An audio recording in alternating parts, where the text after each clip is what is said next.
Le vieil homme continua sa route. Le but était proche.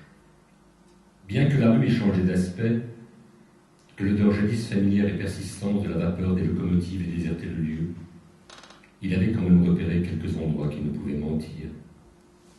La gare en contrebas n'existait plus, mais survivait une plaque bleue fixée sur une murette de pierre qui indiquait en lettres blanches « Grister ». De la poste ne restait que la boîte de lettres jaunes scellée au mur gris d'un pressing. La rue, marquée en son milieu d'une zone radar comme toutes les rues des routes d'Europe, avait changé d'aspect. On y trouvait jadis, tracés à la crête des terrains de Marelle, on entendait des cris, ceux de tous ces enfants venus de nulle part. Aujourd'hui, le silence. Les gens ne parlent plus ou alors à voix basse, sans jamais s'avouer de choses importantes. La santé à la rigueur, pas d'état d'âme, pas de commentaires sur tel ou tel événement, rien qui puisse alerter les micros et les caméras de vigilance placées un peu partout.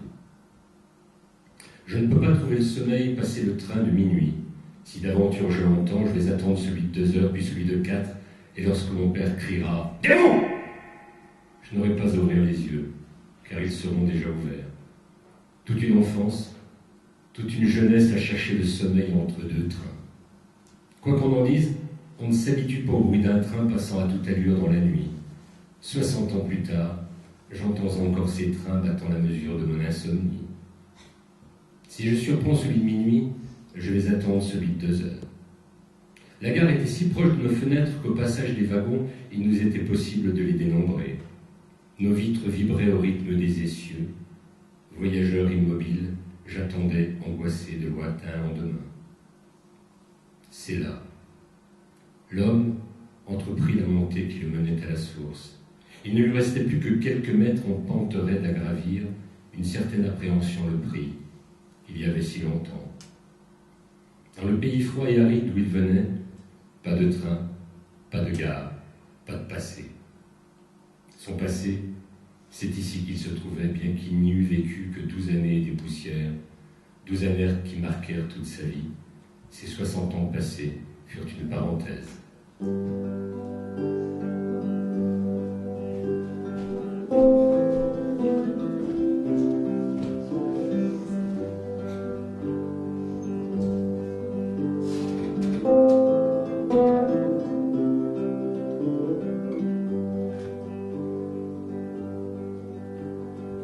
Non, mon enfance à moi, c'est pas de la série rose. C'est pas ce lieu béni où s'en vont tous les bons. Pieds de vente et de vide et pleurer comme il faut. Comme pleurent les gosses qui cassent leur cerceau. Arrêtez, je vous prie, une enfance comme ça. Ça fout la larme à l'œil, ça n'intéresse pas. Si seulement ça pouvait parler de choses belles. Attention, tu vas trop vite, Fred! Leonardo n'aimait pas quand il était passager et moi pilote. Nous le devenions à tour de rôle. L'engin à roulettes que nous avions ingénieusement créé, vague vestige issu du landau de ma petite sœur Rita, nous invitait à dévaler la ruelle pour finir notre course au beau milieu de la route départementale 17, appelée rue de la Gare par les autochtones. Alors, pouvaient s'offrir à nous soit les cris du chauffeur du car bleu reliant Grister à Margueil, soit les hurlements du boulanger ambulant, nous évitant avec sa camionnette, soit Fernand le facteur à vélo qui, lui, nous coursait et allait raconter à nos mères respectives qu'il avait évité la mort de justesse et que si ça continuait, il n'apporterait plus les allocations familiales, et puis qu'il allait tout dire aux gendarmes, et puis que c'est pas du possible d'avoir des enfants comme vous, que ce doit être le résultat de la mauvaise éducation qu'elle vous donne, vos pauvres mères, l'éducation de Rita, et puis qu'enfin merde, on ne laisse pas les sales gosses comme vous mettre la vie d'autrui en danger, et que ça va finir en maison de correction, ça madame, voire même en prison, et que c'est pas du racisme, hein. Moi j'aime tout le monde, mais il faut pas me faire chier, c'est tout. Alors, le soir venu, après le serment rituel, après la gifle caresse de nos mères, venait l'heure de la raclée, la vraie, l'authentique dérouillée, le moment venu de passer à la caisse et pour solde de tout compte, nos fesses passaient du rose au pourpre cardinal. Ma disgraziato, ma perché ti fai ça? Se ça continua la polizia va a venire a tirare in prigione, ma perché ti fai ça, Peppe? E perché? Il m'appelait Peppe. C'est ainsi qu'on appelle les Giuseppe italiens en Italie et ailleurs. Il tapait sur nous la moindre incartade, parfois pour rien, parce que son chef l'avait humilié au boulot, parce que son père le battait et que c'était l'usage, là d'où il s'en venait. Les traditions sont parfois redoutables. Je hais les traditions et leur cortège d'imbécilité. Ce sont là des repères à souvent éviter. Sous prétexte de tradition, l'homme est parfois barbare. Nous encaissions en silence. Quant à comprendre, il n'en était même pas question. Nous devions être exemplaires, respectueux de ce pays et de ses habitants, qui accueillaient avec tant de générosité tous ces pauvres gens venus de cette Europe misérable, du Sud et de l'Est, d'Afrique du Nord et d'ailleurs. Grister était le refuge de ceux-là.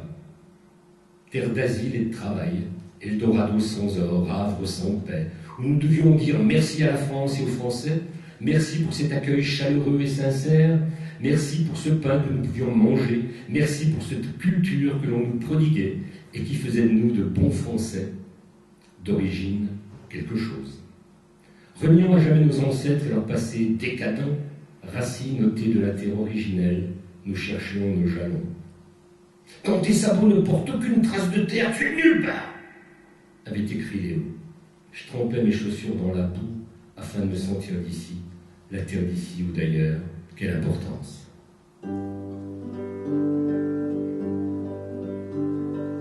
Des cerceaux, j'en ai eu, ceux du flic à vélo. J'avais le mal de mer dès que venait le soir. Pourtant il n'y avait pas de mer, pourtant il n'y avait pas de phare. Et moi j'avais ma mère qui comptait ses marmots. Arrêtez, je vous prie, une enfance comme ça. Ça fout la larme à l'œil, ça n'intéresse pas.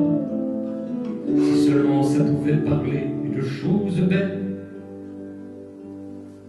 Il y eut un jour, à partir duquel, fermant le facteur, n'alla plus cafeter. C'était l'été, un été qui ressemble vraiment à un été, un bel été sentant les blés coupés, un été comme là-bas d'où s'en venaient nos parents. Ça nous faisait rêver. Ma mère nous parlait de figues de Barbarie, d'oranges, de fleurs multicolores, de processions religieuses comme il n'en existe que là-bas, en Sicile. Un jour, vous verrez, nous y retournerons. Ils n'y sont jamais retournés. Nous étions, Leonardo et moi, en train de fumer nos 2 P4 à 20 centimes derrière chez la mère Schwiller, abrités des regards par une haie d'acacia. Nous fumions en avalant la fumée, Léo n'aurait pas admis de griller une cigarette pour la frime. De derrière notre haie, nous pouvions, sans être repérés, distinguer la matrone qui se lavait. Enfin, pas souvent. Il nous fallait beaucoup de patience pour observer ce moment où elle faisait tournoyer ses énormes mamelles. Nous ne pouvions voir qu'au-dessus de la ceinture, à notre grand regret. Comme moyen d'aération des toilettes, enfin, toilettes, c'est beaucoup dire. Chiottes aussi, c'est exagéré. Il y avait seulement un trou creusé dans la terre et des planches au sol pour disposer les pieds. Pour aérer donc, elle entr'ouvrait un fenêtron. Oh oui, oh toi, oh encore, oh toi alors, mais qu'est-ce que tu me fais? Léo osa s'approcher d'orifice. Il revint. Oh putain, tu peux pas savoir. Il y a le Fernand qui encule la Germaine Schwiller et elle gueule, viens voir. J'avais 12 ans, il en avait 13. À la vue de cette chevauchée fantastique, la bandaison nous prit à froid en péter nos boutons de braguette. Il la prenait par derrière, ses 2 mains agrippées aux énormes mamelles. Il la pénétrait, que c'en était un spectacle digne de chez Pinder. Nous n'avions jamais assisté à un tel numéro. Nous en étions à la fois émus et troublés. Léo me serrant très fort l'avant-bras au cutet. Tu vois ce que je vois? On n'a même pas payé. Putain, la salope, la Germaine, quelle queue est là! J'avais encore jamais vu Léo dans un tel état. Il était comme fou devant ce qu'il convient d'appeler un baptême du feu. Il en avala presque sa P4. C'est pas croyable. Je savais pas que ça se faisait comme ça. Alors c'est ça, faire l'amour? Ben bon Dieu, c'est ce qu'a fait Léo. Tout à coup, le regard embué de Germaine croisa le nôtre. Elle envoya valdinguer Fernand qui mit un pied dans la merde. Mais Germaine, mais attends, j'ai pas fini, nom de Dieu, tu me frustres, j'ai le popole complètement congestionné. Tu le laisses là comme un con en plein plaisir. Il y a des gamins qui nous regardent. Mais oh putain! Avant que le doigt accusateur de Germaine nous cible, nous avions disparu dans les acacias, faisant peu de cas des épines, la braguette entr'ouverte, nous fuyions lâchement devant le regard ahuri de Fernand, qui, interloqué, continuait à balbutier « Je n'ai pas fini, nom de Dieu, Germaine. Mais qu'est-ce que c'est que ces manières? On n'abandonne pas une queue offerte avec autant d'altruisme parce que des voyeurs profitent de la situation. Mais enfin, Germaine, faut conclure. » Germaine nous avait bel et bien vus. Elle acheva la tâche sans enthousiasme, tout en observant vers l'extérieur. Elle feignit de jouir, ce qui hâta le bonheur de Fernand, qui laissa choir sa partenaire comme un sac de patates au beau milieu des latrines. La nuit qui suivit ne fut que cauchemar. L'étreint pénétrait Germaine, la vapeur lui sortait par tous les orifices. Fernand, en chef de gare avisé contre les Lévois, son sifflet strident me réveillant en sursaut, c'était mon père qui hurlait « Debout, veillante !» Comme presque tous les matins, il opérait de la sorte. Cela lui rappelait l'armée dont il nous rebattait les oreilles à longueur de temps. Il avait dû en baver, mais nous, on y était pour rien. Quelle ne fut pas ma surprise le lendemain, alors que je rentrais chez moi, Germaine m'appela. « Et petit, viens voir !» J'entrai chez la mère Schiller. La porte franchie, je fus stupéfait. Ça sentait les pisses de chat et d'humains mêlés, le chou et la rue Barborance, et puis ça sentait la pluie, la misère. Oui, ça sentait encore plus la misère que chez nous. Chez nous, ça sentait une misère propre. La tapisserie était constituée de vieux journaux, les gros titres s'alignaient de façon anarchique et anachronique. Bartali, le Galibier, De Gaulle, je vous ai compris, la guerre froide comme l'hiver, l'OS. Les murs recouverts ainsi ne laissaient deviner qu'à quelques rares endroits le gris des parpaings. Me tirant violemment tout contre elle, la Germaine dégrafa son corsage, exhiba sa poitrine comme si elle allait déballer 2 porcelets sur l'étal d'un marché. Généreuse, elle me dit « Allez, va petit, prends-les si tu veux !» Elle frotta ma quéquette enhardie entre ses 2 seins, et ce fut l'extase, le moment de grâce, la seconde où l'on peut croire en Dieu. Si Dieu existe, Dieu est une femme. Pourtant, elle était laide, la Germaine, laide comme sa maison. Germaine, avec ses poils sur le nez, au menton, sous les bras, autant que sur la tête, elle avait un vrai poitrail de déménageur et des bras d'haltérophile. Elle me souleva du sol comme un rien, et tout en embrassant goulûment mon pénis, me dit « Joseph, faut rien dire à personne, hein. Tu sais, mon Léon, il t'a fort, et s'il savait ce que tu viens de faire... » Non, madame Mojo, je dirais rien à personne. Je dirais pas non plus pour Fernand. C'est bien, mon petit. Tiens donc une boule de gomme, et tu peux revenir quand tu veux. Enfin, quand Léon n'est pas là, tu as compris? Bah ouais, j'avais compris. Fini les branlettes sauvages, solitaires, ou en duo avec Léo.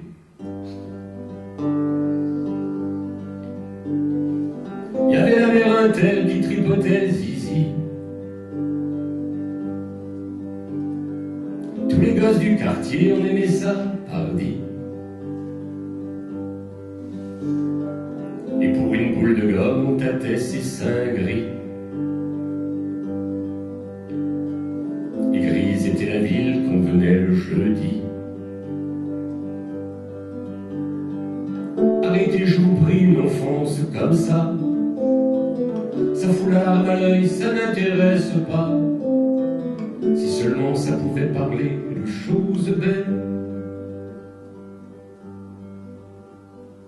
Un homme sortit à pas lents de l'allée d'un lotissement de maisons implantées là où jadis poussaient les acacias. Il avait des airs à Germaine, c'est du moins ce qu'imagina le vieil homme. Fernand fit une embardée pour éviter le bolide que pilotait Léo. Le facteur dut utiliser ses freins, et comme le frein arrière ne fonctionnait pas, seul le frein avant remplit son office. Fernand fut éjecté, retombant miraculeusement sur le dos, sauvé par sa lourde sacoche qui amortit le choc. « Ça va, petit, tu n'as rien ?» demanda Fernand, se relevant difficilement, la moustache en bataille, la casquette enfoncée jusqu'aux yeux. « Non, non, monsieur, rien. répondit Léo, éberlué. Bon, demain je vous apporterai une sonnette que vous pourrez monter sur votre machine. Ainsi, quand vous arriverez au bas de la côte, il vous suffira d'actionner votre avertisseur et si j'ai le temps, la semaine prochaine, j'essaierai d'adapter un frein à votre machine infernale. Alors, il suffisait de mater deux adultes faisant des galipettes pour qu'ils deviennent aimables. Nous rendîmes souvent visite à Madame Germaine Schwiller, autant de fois que notre forme physique nous l'autorisait.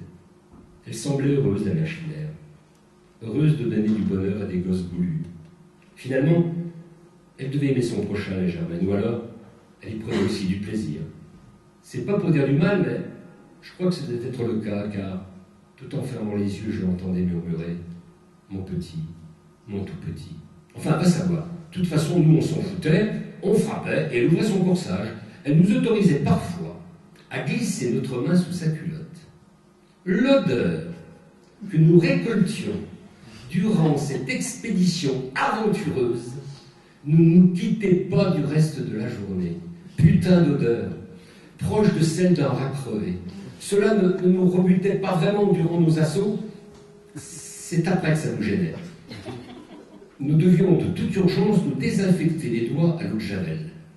Même ces boules de gomme sentaient mauvais, à croire qu'elle se frottait la foufoune avec la Germaine. Comble de malheur, c'est en sa présence que nous devions manger ces foutus bonbons noirs. C'était là le prix à payer. Tout aurait continué comme ça jusqu'à plus soif si M. Léo Schwiller n'était pas revenu un jour plus tôt que prévu, accompagné par Paolo Primafiori, son collègue à la manufacture de Fourche. Il avait reçu une grosse pièce de métal sur la jambe, éméchée, il en était à sa 5e bouteille de Tiravi-vin rouge 12,5 degrés. Paolo lui servait de béquille. Tout au long du chemin qui les ramenait, le Léon maudit les exploiteurs, les négriers qui se foutent du tiers comme du quart, des pauvres ouvriers comme lui, à qui il ne reste que les yeux pour pleurer quand un accident les frappe. Paolo acquiesça, mais ne crut pas bon d'entamer une discussion politique avec un homme ivre, blessé et qui plus est, borné comme une nationale. Quand la porte s'ouvrit, nous étions en pleine ascension du mont Germaine par la face nord. Léon oublia qu'il avait la jambe cassée. Paolo eut beau lui dire que ce n'était pas grave, que nous n'étions que des gosses qui jouaient à touche pipi, le point qui nous était destiné finit sa trajectoire sur le visage de Paolo, qui en s'effondrant fit tomber également le pauvre Léon, dont la tête vint heurter le fourneau de fonte, Godin. Il ne se releva pas, il y avait du sang, partout. Germaine replia son étal, se jeta sur son époux inanimé. « T'es pas mort, mon salaud, mon Léon, mais t'es pas mort, tu sais comme je t'aime, tu vas pas me faire ça !» Fernand Barnier tenait la main de Germaine quand le médecin de garde, l'air sincèrement touché, l'informa que M. Schwiller était dans le coma. Il fallait garder espoir.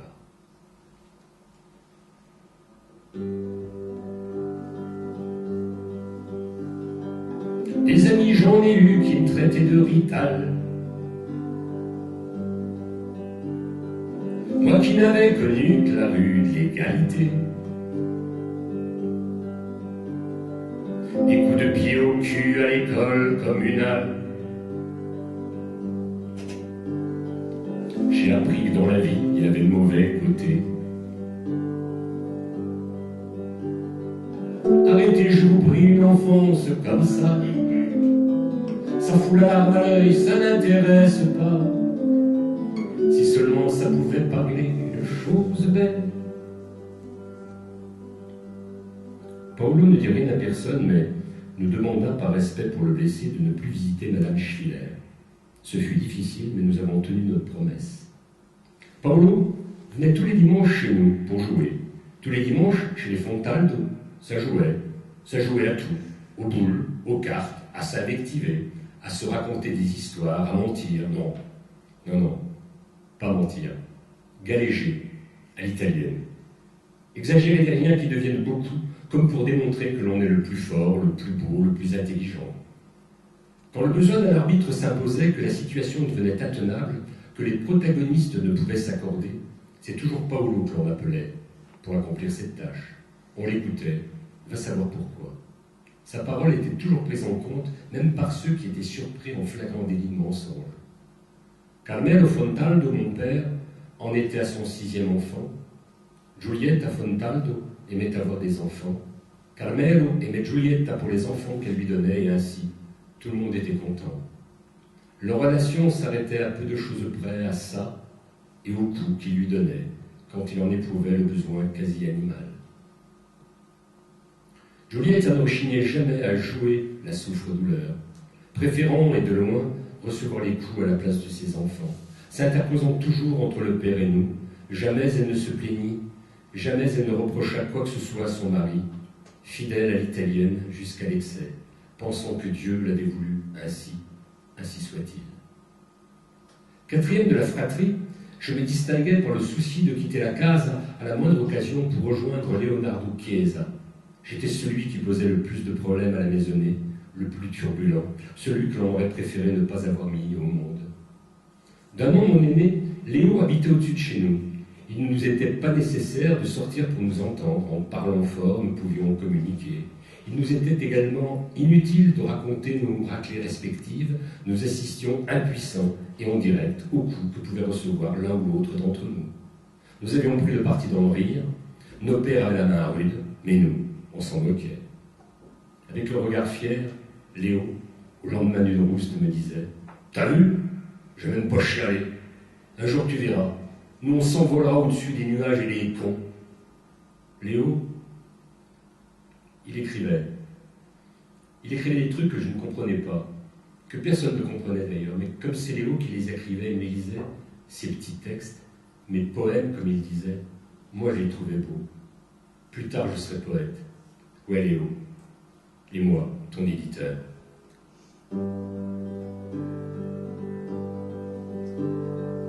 Le jeudi on rêvait que l'on ne rêvait pas.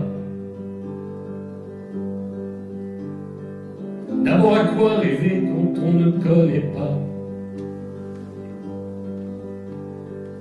La beauté de la mer, des vagues et puis des dunes. Et la bonté d'un père qui vous chante la lune.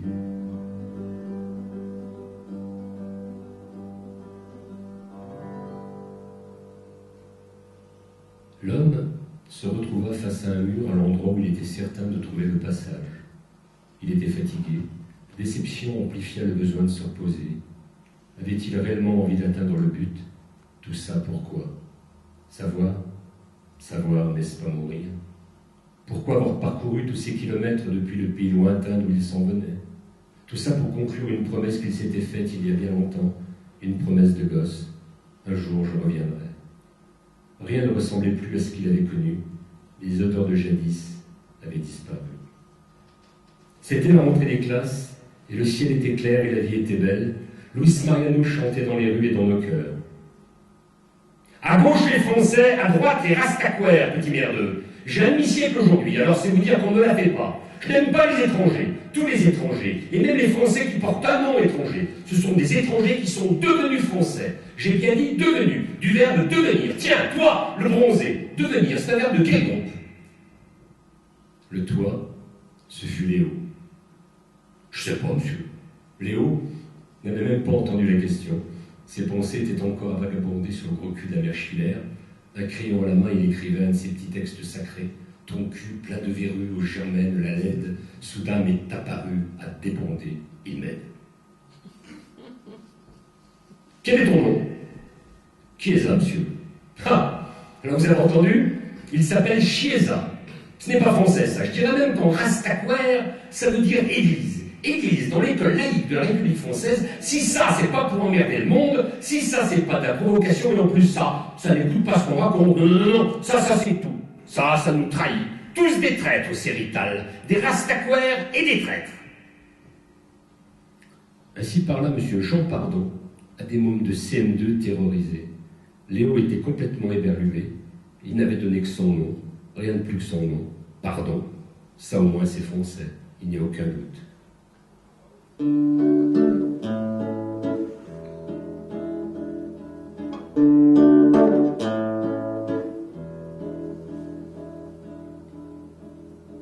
On t'a demandé tes papiers, alors que tu n'avais pas pied, que tu ne savais pas nager.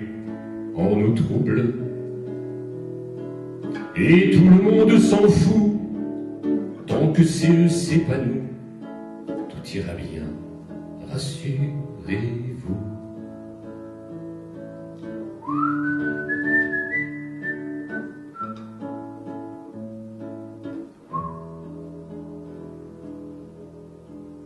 Rolande habitait sur les hauts de Grister. C'est là que quelques mois plus tôt s'affairaient les bulldozers. Ils étaient arrivés ainsi un matin d'automne, comme quand arrivent les hannetons sans crier gare. Cette horde sauvage de moteurs en colère attira bien entendu notre attention. Ces ennemis voraces mangeaient tout sur leur passage, les murettes, les arbres, les haies de mûres et de pruneliers. Heureusement, ils épargnèrent notre chaîne. S'ils la découpaient, nous avions décidé, Léo et moi, de crever les pneus de leurs engins. Notre chaîne était sacrée. C'est sous son ombre que nous prenions nos grandes décisions. C'est sous ses branches que Léo écrivait ses plus belles lignes. Toujours est-il qu'il ne resta plus que lui comme vestige d'une forêt centenaire ou prétendue telle par les vieux du quartier. Les immeubles s'étaient élevés comme des champignons après la pluie. 5 de 4 étages avec 5 allées par immeuble. Ça devait s'appeler Beaumont, mais les gens du coin finirent par nommer ces blocs de béton Montlet. Léo et moi, nous pratiquions le foot comme tous les gamins de Grister. Tous les jeudis, s'improvisait une interminable partie qui débutait le matin pour finir le soir à la nuit venue, coupée par une mi-temps de midi à dès que possible. La rencontre opposait habituellement les Gristériens aux Beaumontais. Invariablement, la soirée se concluait par une bagarre générale, Léo en tête. Les bleus blanchis, les égratignures cicatrisées, on repartait pour un tour la semaine suivante, et tout allait bien. Ceci dit, il était impératif de quitter le stade groupé. Malheur aux retardataires. Prisonniers par l'ennemi, ils recevaient les pires sévices. C'est ainsi qu'un soir, recherchant le ballon enfoui dans les genêts, je me retrouvais seul, attaché, la tête sur une fourmilière. Les petites bêtes me pénétraient dans les oreilles et les narines. L'horreur. Aujourd'hui encore, je ne peux regarder une fourmilière sans repenser à ce moment de torture. Les enfants portent en eux les adultes qu'ils deviendront. Adulte en puissance, un enfant con a une très forte probabilité de devenir un adulte con, un vieux con, un mort con. Ah Rolande, ma Rolande, dès que les 4 ou 5 Beaumontais eurent fini leur besogne, c'est elle qui va me délivrer. Quel courage, ma salvatrice, te fallut-il pour venir me libérer des fourmis dévoreuses d'oreilles. Toute ma vie, je me souviendrai de ce moment. Joseph, sauvé par Rolande. Le chêne pourrait raconter l'histoire d'un baiser, du seul et de l'unique, inoubliable baiser. Mais elle habitait Beaumont, et j'habitais Grister. Amour impossible, cela me fut rappelé par Léo. « Tu ne te rends pas compte, Pep, c'est une trahison !» Le seul endroit où je pouvais voir Rolande, c'était l'église. Léo, bouleversé, me voyait chaque dimanche matin me bichonner pour assister à la messe. Moi qui, Paolo aidant, commençait à être gagné par un certain anticléricalisme, je me rendais coupable de comédie chrétienne pour le sourire de Rolande. « Mais quelle hérésie !» me lança Paolo. « Alors tout ce que je t'ai dit sur les curés, ça n'a servi à rien. Tu ne te rends pas compte qu'ils se nourrissent de la crédulité des pauvres gens, de l'ignorance. Regarde donc comme ils sont fous. Pourquoi, à ton avis, portent-ils une robe noire? Hein? Eh bien, c'est pour se tripoter sans être repérés, alors qu'ils donnent de grandes leçons de morale à leurs ouailles. Ce sont les pires jouisseurs. » Il rit. « Non, je plaisante. Je pense pas qu'ils soient tous comme ça, mais la majorité, sûrement. » Je n'avais jamais supposé qu'un curé puisse se donner ainsi du plaisir. De toute façon, moi, c'est pour Rolande que j'allais à la messe, rien que pour Rolande, et pas pour les conneries que le curé pouvait raconter ou faire. Paolo se disait anarchiste tendance humaniste. Cela faisait le malheur de ma pauvre mère quand, à l'issue du « Bénissez Seigneur le pain que nous allons manger », clamé par elle le soir de Noël, Paolo s'écriait « À bas la calotte et les calotins !»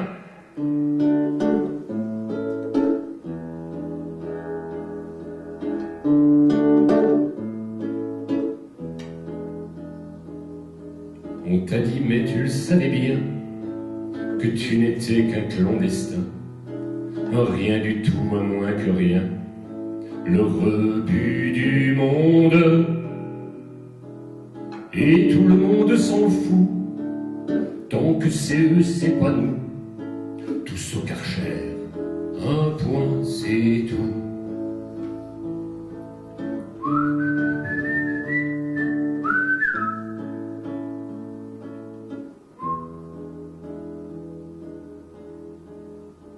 Monsieur, comment fait-on pour passer de l'autre côté du mur, je vous prie?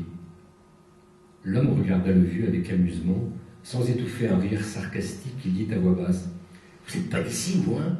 Pourquoi vous voulez passer derrière ce mur? C'est une propriété privée. Ils l'ont fermée à cause de l'autoroute, la Massardière. Mais si vous voulez vraiment y aller, il vous faut redescendre et faire le tour en passant par Jonquière qui se trouve à 5 km d'ici. La navette passe un peu plus bas, dans 1 heure environ. Vous pouvez l'attendre si vous voulez. Le désarroi du vieil homme amusa visiblement le quidam qui lança pour finir: Quand on ne sait pas, on va pas. Pepe ne répondit rien à cette absurdité. L'homme qui lui avait parlé avec autant de mépris était le pur jus de ce qu'avait généré leur système. C'est en ricanant bêtement et fier de sa superbe vanne qu'il laissa Pepe méditer sur cette phrase: Quand on ne sait pas, on va pas. Pepe pensa: pauvre imbécile. Je ne savais pas où j'allais quand j'ai quitté ce foutu pays. Cependant, j'y suis allé et bien allé. Ton raisonnement est aussi vite que ton regard et probablement ton esprit, bougre d'âne. Toi qui n'es jamais allé plus loin que le bout de ta rue, que sais-tu de ceux qui partent, de ceux qui osent, de ceux qui émigrent? Tu es semblable en tout point à ces ignares que j'ai quittés il y a si longtemps. Léon Schwiller était sorti du commun. Chaque jour, Fernand accompagnait Germaine à l'hôpital. Il la conduisait sur sa Vespa. Son vélo appartenait à l'administration des postes. On ne joue pas avec l'outil de travail. Et puis, vu la masse de Germaine, il aurait fait prendre un risque à sa vieille bicyclette et à ses mollets. Les commérages allaient bon train à Grester. Certains allaient jusqu'à parler de tentative de meurtre. Chaque fois que Paolo le put, il rétablit la vérité. Mais vous êtes des imbéciles médisants. Fernand et Léon sont les plus grands amis du monde. Ce n'est qu'un accident, je peux vous le dire, j'y étais, s'écriait-il. Si quelqu'un doit être accusé de quoi que ce soit, c'est moi. C'est moi qui l'ai laissé tomber alors que je le ramenais. Ça s'est passé dans sa maison. Il a heurté le fourneau en tombant, un point c'est tout. Bien sûr, il ne disait pas un mot sur les petits jouisseurs en culotte courte qui avaient provoqué indirectement la chute. Mon Léon, tu peux pas savoir ce que tu me manques. Léon, tu m'entends au moins, mon Léon? Léon ne répondait pas. Il se demandait probablement qui pouvait bien être cette grosse femme qui, chaque jour, depuis qu'il s'était réveillé, venait l'emmerder. Lui, il se sentait bien. Mal à la tête. D'accord. Mal à la jambe. D'accord. Mais à part cela, tout allait bien. Seule cette femme, accompagnée de ce grand con pleurnichard, disant qu'il ne le laisserait jamais tomber, et que ceci et que cela lui posait problème. Mais enfin, bon Dieu, Léon, c'est moi, ton meilleur ami, merde. Léon, tu te fais exprès, c'est moi, Fernand. Et tu fais chier, pourquoi tu fais ça? Ça t'amuse de jouer au con? Monsieur trouve ça drôle, monsieur en profite vu que monsieur est toujours couché toute la journée, monsieur n'a que ça à foutre de nous mépriser. Léon, regarde-moi, bordel de bordel, bon Dieu, je le supporte plus. Finit par hurler Fernand. Allez, viens, Germaine, laissons cet amnésique amnésiquer tout seul. L'homme s'arrêta un moment à l'ombre d'un panneau de signalisation. Il respira très fort et reprit sa marche. La rencontre avec l'autre abruti là-haut l'avait un peu contrarié. Une vieille douleur à la jambe se réveilla qui le fit souffrir. T'es pas cap. Léo avait le temps de défier les autres et de mettre en même temps en pratique le scénario de son défi. Quand il disait « T'es pas cap de pisser sur le chien en bas », il pissait en même temps et fixait ainsi la limite à atteindre. T'es pas cap de sauter du mur en gardant la fumée dans ton ventre. Je sautais du haut de la murette du jardin du père Landrivon avant qu'il eût fini sa phrase. Léonard et moi, nous étions souvent assis sur cette murette de pierre. Madame Landrivon, Angèle, aimait chanter à tue-tête la radio à fond, de sorte que tout le quartier pouvait vaquer au son du programme radiophonique des Landrivon. Et c'est sur l'air de Mexico, Mexico, que je sautais juste avant que Léo ne joigne l'acte à la parole. Mon vieux copain tomba de tout son poids, les 2 pieds joints sur ma jambe tendue. Une énorme douleur me fit perdre connaissance. Toute la famille Fontaldo était là. Mon père arborait son regard le plus noir. Ma mère, le visage plein de larmes, les mains jointes sur un chapelet de grain noir, n'arrêtait pas de dire « Mon Dieu, mais tu aurais pu mourir en tombant de si haut. » Mes sœurs Rita et Pascaline me regardaient avec envie. Tu vas être bien ici, tu vas pouvoir dormir le matin. Mes frères Alfonso, Antonio et Marco se tenaient comme d'habitude, droits comme des i, presque au garde à vous derrière notre père. Ils étaient tous là, debout, face à moi. Je ne sentais plus ma jambe droite. Une aiguille était plantée dans mon bras. Un tuyau conduisait à une petite bouteille pleine d'un liquide blanchâtre qui coulait jusque dans mon corps. « Allez, tout le monde dehors !» Une infirmière venait de rentrer dans ce qui se trouvait être une chambre d'hôpital. « Moi, c'est notre fils !»« Moi !» posa mon père, pour la forme, tout en exécutant l'ordre de la dame en blanc qui se roulait sans appel. Quand tout ce beau monde eut quitté l'endroit, j'allais m'assoupir quand, tournant la tête, je me retrouvais face à monsieur Léon Schiller, qui me fixait les yeux dans le néant. Craignant le pire, je me mis à hurler. La dame en blanc rappliqua en trombe. « Qu'est-ce qui t'arrive, mon petit ?»« Madame, je ne peux pas rester ici, madame. Je ne peux pas rester ici. Monsieur Schiller, il va me tuer. »« Mais tu connais monsieur Schiller ?»« Mais oui, madame, il habite comme moi à Grister, tout à côté de chez moi. Il me veut du mal, madame. Il faut me sortir d'ici, s'il vous plaît, madame, s'il vous plaît. » Le Léon, il ne comprenait pas ce qui se passait. Il avait mal à la tête et ce petit merde qu'il n'avait jamais vu venait lui crier dans les oreilles alors qu'il avait tellement mal à la tête et à la jambe aussi. Mais les cris, c'est sa tête qui le perturbait. Le silence de M. Schiller rendait la situation encore plus douloureuse. J'aurais préféré qu'il dévoilât sa violence devant l'infirmière, mais sournois qu'il était, il attendait sans aucun doute qu'elle s'en allât, afin d'agir et ainsi me punir d'avoir entrepris sa femme de la manière que l'on sait. Mais non, me retrouvant face à lui, il lâcha. « Bon, si tu fermes ta grande gueule, je te donne le paquet de petits lus que m'a apporté une grosse femme ce matin. » J'avais une double fracture du tibia, une fracture pour chaque pied de Léo. J'avais été cap, mais à quel prix?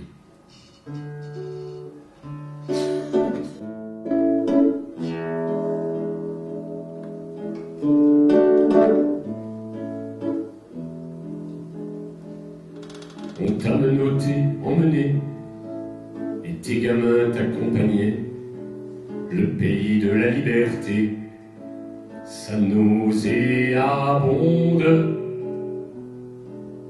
et tout le monde s'en fout, tant que c'est eux, c'est pas nous, tous en charter, envolez-vous.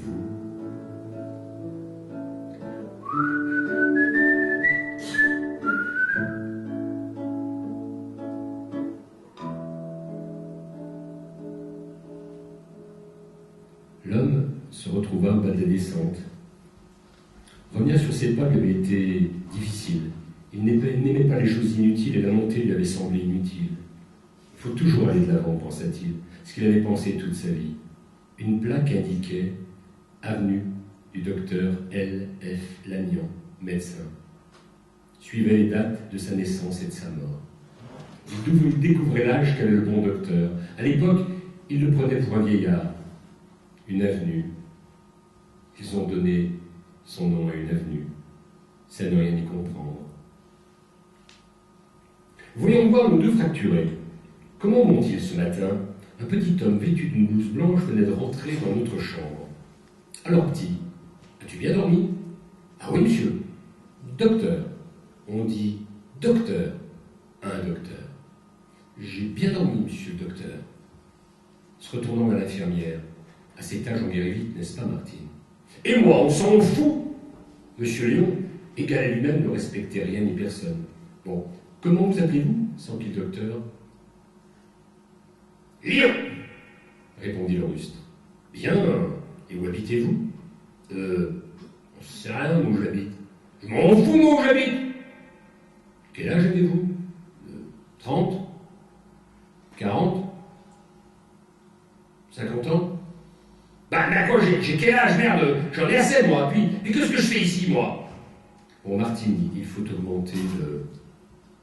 Le docteur s'était rapproché de l'infirmière, je n'entendis pas le nom savant de ce qu'il fallait augmenter. Germaine et Fernand visitaient l'amnésique fracturé chaque jour.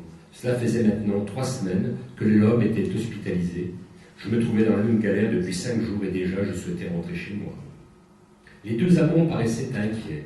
À chacun de leur départ, Fernand m'adressait une œillade complice. Et tu sais, Joséphin, à ton retour, on va bricoler ton bolide, hein? Alors, tu sais quoi, hein? Comme on a dit, ami. Si je lui avais demandé la lune, Il serait allé me la chercher. Sacré facteur. Dans son habit de facteur, il était presque beau. Nu comme un verre, tel que nous l'avions surpris, batifolant avec Germaine, il était ridicule, sec comme une trique. Le docteur Louis-Ferdinand Lagnan venait nous voir tous les matins et nous posait invariablement toujours les mêmes questions. Ce matin, je me hasardais. « Docteur, c'est quoi un rastaquaire ?»« Pourquoi me demandes-tu ça, mon petit ?» me questionna-t-il à son tour, tout en s'asseyant au bord de mon lit. Je racontais au docteur l'accueil que nous avait fait M. Pardon, instituteur de l'école communale de Grister lors de la rentrée scolaire. J'avais entrepris la même démarche auprès de mon père qui m'avait filé une énorme claque. « Tu écoutes à tout ça qu'il dit Limette. Limette, il a toujours raison, c'est comme le chef à l'usine, il est chef, il est capitaux. » Le médecin hésite un moment puis me dit « Tu sais, cet homme a dû beaucoup souffrir dans sa vie pour dire des choses pareilles. En rastaquaire, je crois que c'est un étranger qui vit, on ne sait pas comment. Alors, ça rend jaloux les gens qui travaillent. » L'explication de monsieur le docteur ne m'aida pas beaucoup à comprendre. Tout le monde travaillait chez nous. Mon père travaillait à l'usine de Fourche, ainsi que mon frère Alfonso, et comme pratiquement la moitié du pays, des 12-13 heures par jour. Ma mère nous élevait et passait toute sa journée soit à coudre, soit à laver, soit à cuisiner. Elle était mère, comme toutes les mères dignes de ce nom, à part Germaine Schwiller, qui n'avait pas d'enfant, et pensait son temps à ne rien faire, du moins d'important. La Germaine, elle était grosse femme, mais pas grosse mère. Il m'apparut donc clairement que M. Pardon avait dit une grosse connerie. Un maître, alors, ça dit aussi les conneries. À Grister, il n'y avait pas plus de rastaquaire qu'ailleurs. L'explication du docteur m'allait bien, je la trouvais limpide. Paolo, à qui je me confiais toujours et qui savait, tout comme le docteur écoutait avant de répondre, me demanda alors qu'il venait me visiter, Léon et moi. « C'est vrai ce que m'a dit le docteur ? Pardon, vous a traité de rastaquaire ?» Je n'avais pas imaginé que cette anecdote ait pu à ce point intéresser Paolo, jusqu'à le rendre sombre et soucieux. Paolo faisait pratiquement partie de la famille, ses parents l'avaient confié aux miens, mon père l'avait ramené d'Italie avec mon frère Alfonso. Alfonso avait alors 2 ans et Paolo en avait 7. Paolo lui devrait apporter les valises. « Emmenez-le, c'est notre aîné, il nous sera utile, et puis la France, ce sera mieux pour lui. Ici, il n'a aucun avenir avec tous ces événements. » Malgré une intelligence certaine qui lui aurait permis de poursuivre des études supérieures, Paolo travaillait avec mon père à la manufacture de Fourche comme forgeron. Poste rude, où il n'y a aucun répit dans une chaleur intenable, les flammes de l'enfer au quotidien. Un jour, Paolo avait demandé à son chef d'atelier de m'autoriser à le regarder travailler à son poste. Au bout de quelques minutes, je me précipitais vers la sortie, fuyant la chaleur du foyer, je suffoquais. « Quand je te dis qu'il faut travailler à l'école et toujours être le premier, c'est pour que tu évites ça. Tu vois, si on me prive de paradis, bien que je ne fasse rien pour qu'on m'évince de la liste des élus, je ne serais pas dépaysé, j'aurais été de mon vivant initié au pire. Mais tu sais, il n'y a pas plus de paradis ou d'enfer que de cerises en hiver. Je serai toujours le premier à l'école, c'est promis, Paolo. Moi, le paradis, je préfère y croire. On ne sait jamais, si on n'y croit pas, ça peut porter malheur. »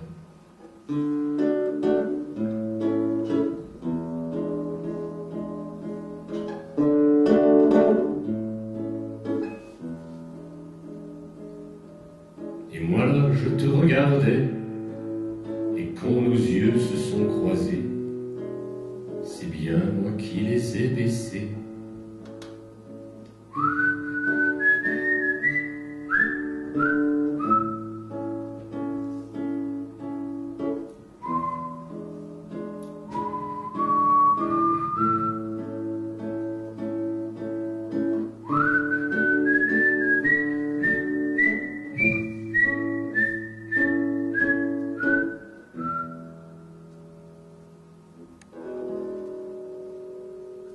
La navette fiale est exactement à l'endroit marqué d'un triangle jaune au milieu de la chaussée.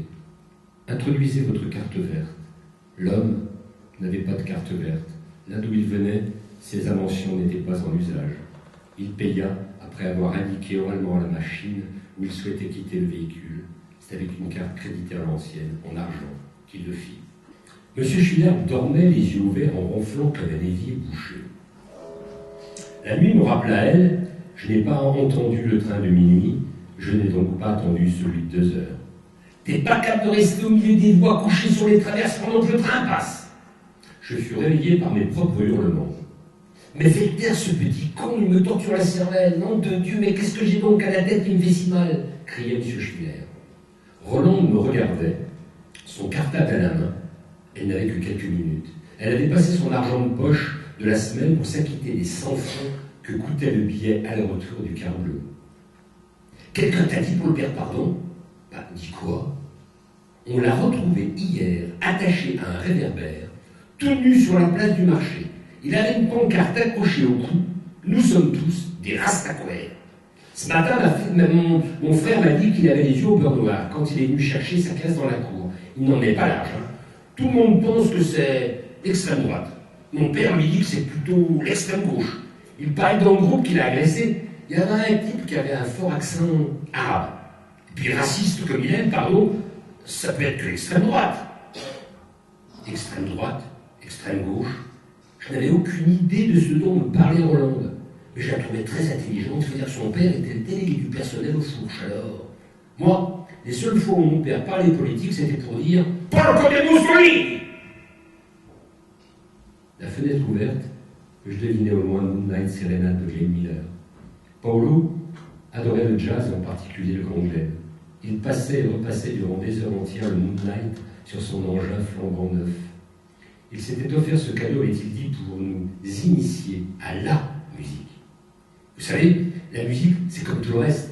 Il faut faire l'effort d'aller vers elle. Si on se contente de ce que la radio nous sert, nous n'en avons pas vraiment une vue objective. Nous n'en avons qu'une vue imposée par le système marchand. Dis-moi, Paolo, Luis Mariano, c'est dans le système marchand? Lui avais-je demandé. La question avait intrigué Paolo. Il n'avait pas la réponse, ou alors Mariano était bel et bien dans le système marchand. Paolo ne voulait probablement pas me faire de la peine. Quoi? Mariano dans le système marchand? Il manquerait que ça.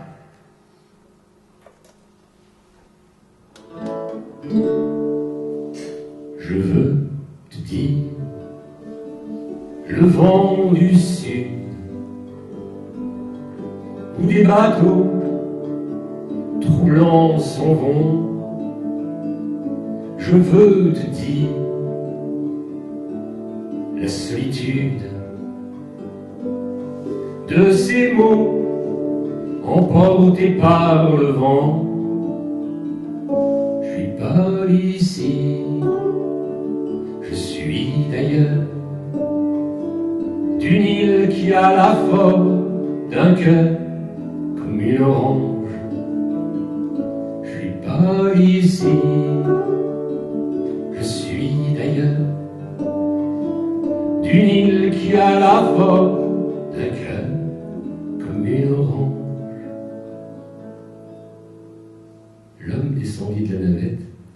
Le progrès n'avait pas réduit la hauteur des marches et il faillit bien tomber. La machine démarrait déjà qu'il n'avait pas encore posé le pied sur la terre ferme. Bon, c'est pas fini ces conneries, j'aimerais bien me reposer. Moi, merde, putain, mais qu'est-ce que j'ai mal à la tête? Hurla Léon. Bon, je reviens à te voir, mais je sais pas quand. Rolande me tendit la main alors je souhaitais ses lèvres, ses cheveux, son sourire. L'extrême droite, l'extrême gauche, nous sommes tous des rastaquaires. Elle était restée 5 minutes et en 5 minutes n'avait pas cessé de parler. Je crois que je n'ai rien dit. Elle n'est jamais revenue me voir. Peut-être un jour deviendra-t-elle à son tour déléguée du personnel de l'usine de Fourche chez moi. Simple ouvrier. Faut pas se mélanger. Les pauvres avec les pauvres, les riches avec les riches, la pauvreté c'est contagieux comme la gale ou la connerie. Faut jamais serrer la main à un pauvre et qui plus est un pauvre con. Quand t'as serré la main à un pauvre con qui a la gale, faudrait voir à pas pousser le bouchon trop loin. C'est Paolo qui avait balancé ça un jour de grande ivresse, alors que j'admirais un peu jaloux une grosse voiture garée devant l'usine de Fourche et sur laquelle on pouvait lire en lettres d'or « Métal de l'Est ». Bon, allez, pose ton pied. Mais si, tu peux y arriver. Allez, c'est bien, encore un pas. Martine se chargea de ma rééducation à la marche. Le docteur Lagnon avait dit à mon père que j'étais un rude gaillard, bien que frêle d'apparence, j'avais une bonne constitution et une bonne résistance. Cela allait m'aider à retrouver rapidement l'usage parfait de ma jambe. Bien sûr que je vais y arriver, et plus vite que n'importe qui. Léo, il avait plein de Tepacap en stock, et les Tepacap qu'il inventait, il m'était destiné en exclusivité. Il s'emmerdait sans moi, Léo. Et puis, il ne lui était rien arrivé à lui pendant la réalisation de son dernier Tepacap. Pas une égratignure, pas une bosse, rien. Il en était malheureux.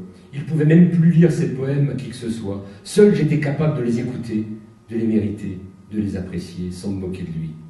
Moi, j'étais bon public. Léo, il aurait pu me lire n'importe quoi. Comme ça venait tout droit de ses tripes, eh bien moi, je trouvais tout ce qu'il écrivait drôlement chouette. C'est du rêve à foison qu'il me distillait, et au prix du kilo de rêve, il m'en offrait vraiment pour une fortune.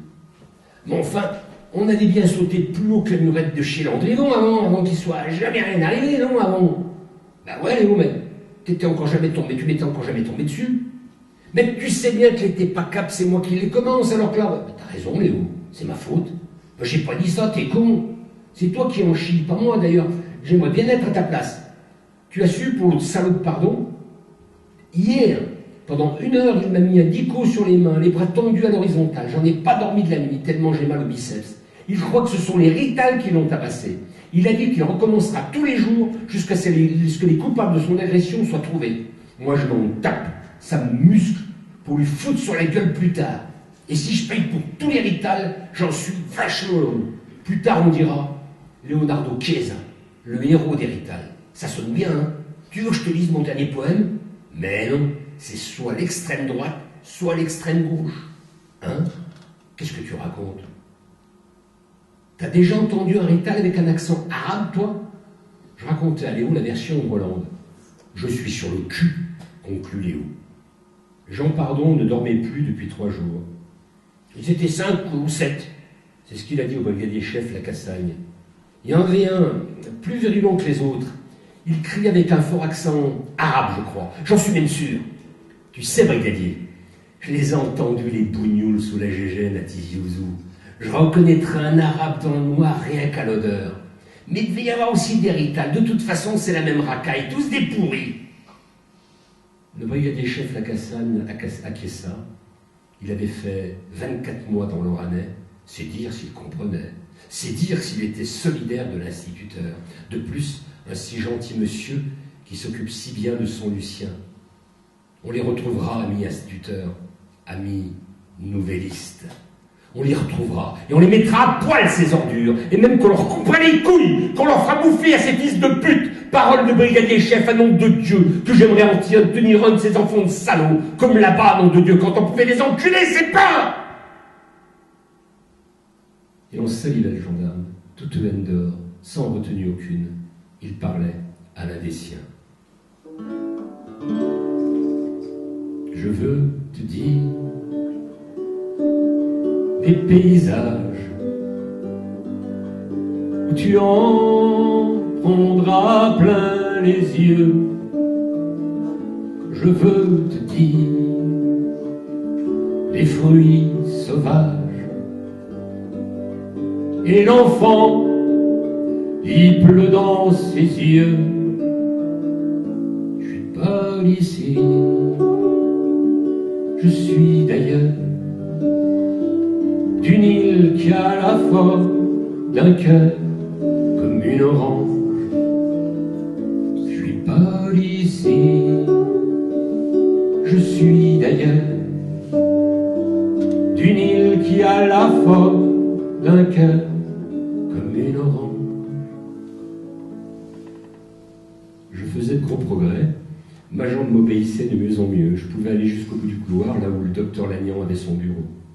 Le parcours se faisait dans la douleur, mais c'est avec satisfaction que j'annonçais la nouvelle à Paolo, qui ce soir-là avait revêtu son costume noir, sa chemise blanche et sa cravate sombre. 2 fois par mois, on pouvait le voir ainsi, un petit cartable à la main. Ça faisait rire tout le quartier qui comprenait aisément qu'un célibataire aille visiter les dames au moins 2 fois par mois. « Mais quand vas-tu te décider à trouver l'âme sœur ?» lui lançait la mère Landrivon du haut de son perchoir. Ben, tu vas finir par attraper une maladie honteuse à force de tirer n'importe qui, surenchérissait Alain Landrivon. Fernand trouvait que ça faisait pas beaucoup 2 fois par mois. Bah, c'est mieux que rien, s'il ne dégorgeait pas son poireau, ça nous montrait à la gorge, et là, on ne sait pas ce que ça peut entraîner comme complication, avait-il confié au creux de l'oreille velue de Germaine au terme d'une longue virée nocturne au pays du plaisir. Paolo Il avait de l'humour. C'est sans broncher qu'il recevait ses boutades à travers la figure. Il savait que ces braves gens l'aimaient bien, qui aiment bien, charrient bien. Il se moquait bien des allusions des uns et des autres. Il agrémentait même parfois la rumeur quand au lendemain d'une de ses virées nocturnes, il déclarait à Fernand « Tu peux pas savoir. Une beauté, un canon, que dis-je un canon, un bombardier géant, une blonde pulpeuse, un corps de déesse, elle m'a tout fait, la totale. Ah mon Fernand, ça tu aurais aimé. Si tu avais vu son triangle des Bermudes, mais sur nous, mon Fernand, surtout. Si tu avais senti sa peau. Tiens, une odeur d'amande. Tu imagines, d'amande fraîche, comme celle du jardin du Père Landrivon. Le tout conclu par un énorme rire. Mais après, va Dieu, mais raconte. Non mais, tu veux tout de même pas que je te fasse un paquet cadeau avec un petit nœud rouge. C'est pas pour dire du mal, Fernand, mais des fois t'es chiant. Je te demande pas comment tu fais, avec qui tu sais. Fernand, le cul, c'était son truc. T'imagines, eunuque, putain, l'horreur, l'enfer. Je préférais encore mieux crever que de ne pas pouvoir baiser.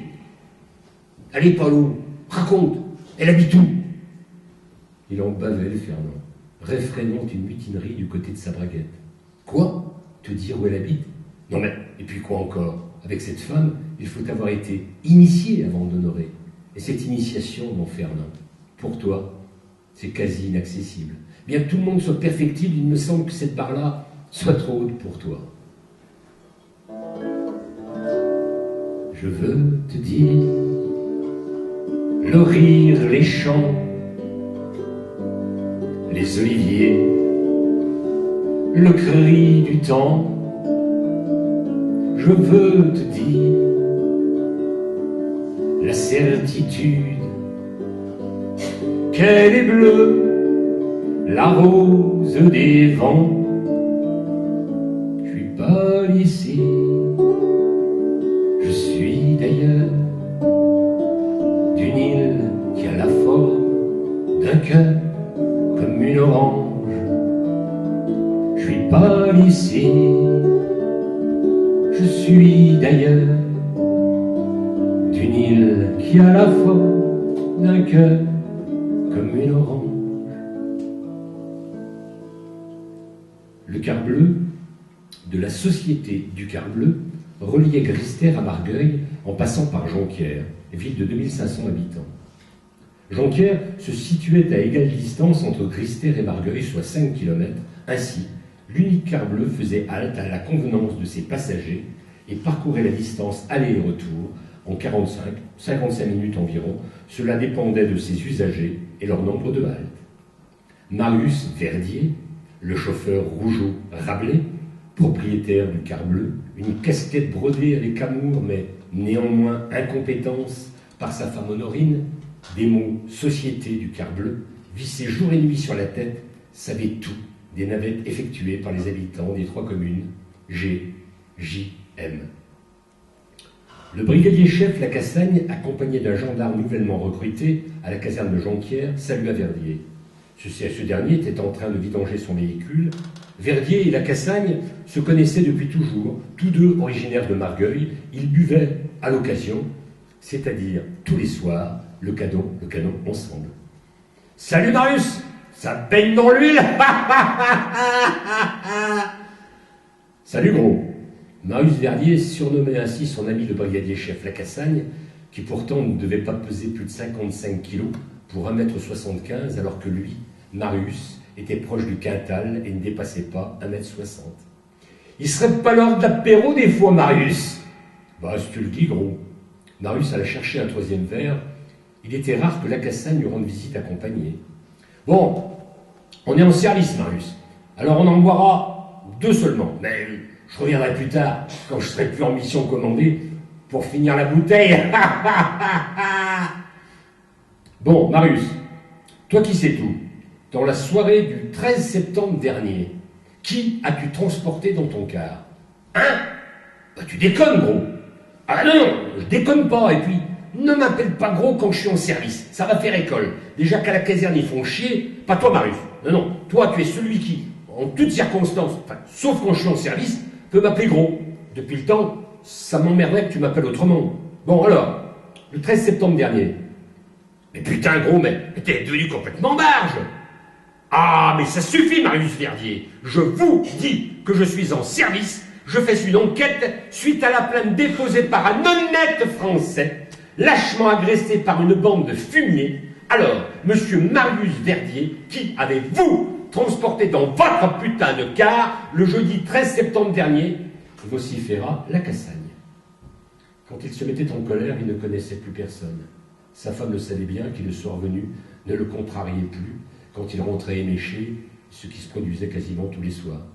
Tout le monde savait qu'il la battait jusqu'au sang et tout le monde se taisait. Un gendarme, vous comprenez. Quant à son fils Lucien, 10 ans, il évitait son père comme la peste. Il se gardait bien de dire à ses petits camarades que son père était gendarme, son père était pompier, un point, c'est tout. Bon, le 13 septembre dernier, tu dis, le jeudi 13 septembre dernier, il faut que je vérifie ma recette. Bouge pas, je vais chercher mon livre de compte. Marius Verdier s'absenta un instant. Vous avez vu, gendarme, comment il faut parler à un témoin si on veut qu'il collabore avec la justice? Il faut avant tout l'impressionner. Vous avez vu, il ne se souvenait de rien. Et toc, vous allez voir qu'il va nous livrer les coupables sur un plateau. Nous sommes gendarmes, les garants de l'ordre public et de la paix civile. Sans nous, gendarmes, en France, ce serait le bordel intégral, la gabegie, le foutoir, bon Dieu. Vive la France débarrassée de cette vermine rampante. Vive un ordre nouveau. À nom de Dieu, vivement que notre la Massardière prenne le pouvoir. Ça va dégager toute cette merde. Allez, hop, hop, hop, hop, hop, hop, à la poubelle la racaille. Le jeune gendarme, ça me semblait comme subjugué par son chef. Ah, je suis tout cœur avec vous, chef. Ah, que vous avez raison, chef. Tous des salauds, chef. Les nègres, les ritas, les polacs, les bougnoules, les juifs, tous les étrangers jusqu'à la 50e génération, chef. Il se trouvait dans un état second, exalté comme fou. La Cassagne avait converti un disciple de plus. Marius Verdier revint, un vieux cahier noir sous le bras, livre de compte, client, annonçait la couverture en lettres d'or. Bon, donc, monsieur le brigadier, chef, la Cassagne, vous me demandez le montant de ma recette du jeudi 13 septembre dernier. 3550 francs. La place étant à 50 francs, tu comptes, ça nous fait 71 passagers, et encore, peut-être pas, car certains font, même pour ainsi dire tous, l'aller-retour. Les noms, demanda brutalement l'officier. Quoi? Suffoqua le chauffeur. Alors là, sauf le respect que je dois à la maréchaussée, tu m'emmerdes, gros. Non mais ça va pas? Tu crois que je n'ai que ça à foutre, moi? Et puis je suis membre d'aucune Gestapo. Tu crois que je note les noms des passagers? Dis-moi, toi. Qui as-tu croisé dans la rue, le jeudi 13 septembre dernier? Tu peux me le dire? Non mais, c'est pas du possible de venir faire chier son meilleur copain et de lui demander l'impossible.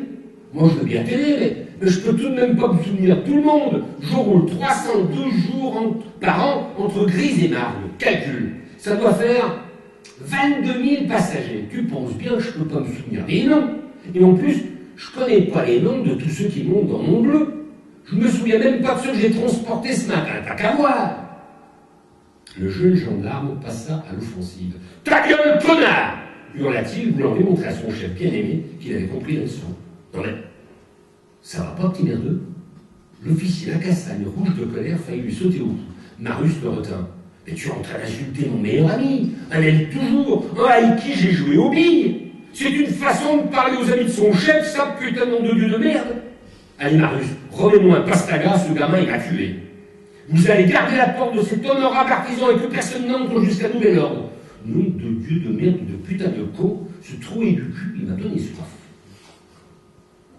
Bien sûr que Marius connaissait tous les noms, ou presque, des passagers, même que c'était son jeu. Bonjour, monsieur Intel, bonjour, madame Mat, machin. Il avait une mémoire phénoménale et le gendarme le savait bien. Au fond, pour avoir passé son certificat d'études primaires à ses côtés, Marius lui avait soufflé les chefs-lieux, les fleuves, la façon de résoudre le problème des robinets qui fuyaient. Bref, sans Marius, la Cassagne serait encore sur les bancs d'école primaire. Bon, Marius, déconne pas, c'est sérieux. Il faut que je fasse mon rapport. Il y a des fumiers qui ont tabassé un honorable instituteur et qui plus est, un membre de mon mouvement. Ah, tu sais? Non, je me souviens de rien. À la tienne, répondit le chauffeur en trinquant pour la 5e fois. Marius Verdier savait plus ou moins que le groupe faisait partie d'un mouvement pas très catholique, même s'il n'en avait parlé qu'une seule fois. Marius l'avait envoyé sur les roses. Tu m'emmerdes, gros, avec ces conneries. Moi, j'aime tout le monde. Les Français, les étrangers, pour moi, ce sont des hommes, rien que des hommes, avec leur langue, leur culture. Moi, ils ne me posent aucun problème quand ils montent dans mon bleu. Ils payent leur place, ils se disent bonjour, au revoir. Tu sais quoi, gros? Ton truc, ça m'a rappelle de mauvais souvenirs. Tu vois ce que je veux dire? Toi, t'es plutôt un brave type. Un peu con, des fois, quand tu tapes sur ta bobonne et sur ton môme. Mais bon, t'es pas un vrai salaud. Alors, merde de merde, qu'est-ce que tu fais avec ces sauvages? L'autre n'avait pas pipé le mot. Dès lors, il ne lui parlait jamais plus des nouvellistes, ou alors à mi-mot. Je veux te dire, le vent du sud, où les bateaux troublants s'en vont. Je veux te dire, la solitude de ces mots emportés par le vent. Je suis pas d'ici, je suis d'ailleurs, d'une île qui a la forme d'un cœur comme une orange. Je suis pas d'ici, je suis d'ailleurs, d'une île qui a la forme d'un cœur comme une orange. Je suis pas d'ici.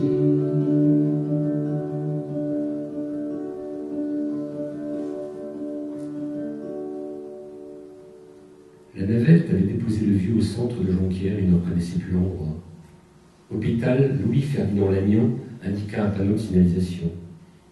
Une larme coula sur la joue de Pépé. Il y avait bien longtemps qu'il n'avait pas pleuré, depuis le bateau. Il ne retint pas cette larme-ci, elle était pour lui symbole de respect envers son passé, envers cet homme d'exception. Tu vois, je pleure, mon père. Je pleure et je n'en ai pas honte. Je pleure et j'en suis fier. Je suis un vieil homme et je pleure. Je pleure comme un enfant que je n'ai cessé d'être. Toute ma vie, j'ai couru derrière cette enfance de malheur. Et voilà que je la rattrape. Et voilà que je touche au but. Putain de vie.